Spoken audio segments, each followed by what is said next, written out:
Airplane Systems and Standard Operating Procedure. Chapter 5. Circuit Approach and Landing. Crosswind. Commence leveling out 50 feet before reaching 700 feet AGL. As speed tends to increase, reduce power to maintain speed 75 knots by selecting appropriate engine RPM, approximately 4,300 RPM. At appropriate ground position, commence a level turn to left and right so as to roll out on downwind. Questions. Question number 1.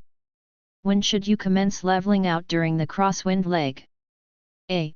100 feet before reaching 700 feet AGL. B. 50 feet before reaching 700 feet AGL. C. 50 feet before reaching 500 feet AGL. D. 100 feet before reaching 500 feet AGL. Question number 2. What speed should be maintained during the crosswind leg? A. 60 knots. B. 65 knots. C. 75 knots. D. 80 knots. Question number 3. What engine RPM should be selected to maintain 75 knots during the crosswind leg? A. Approximately 4,000 RPM. B.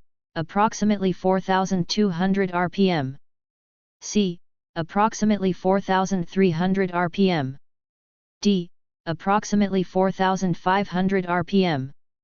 Question number 4. At what ground position should you commence a level turn to roll out on downwind? A. At the beginning of the crosswind leg. B. At the end of the crosswind leg. C. At an appropriate ground position. D. At 500 feet AGL. Post your answers in the comments. Thank you.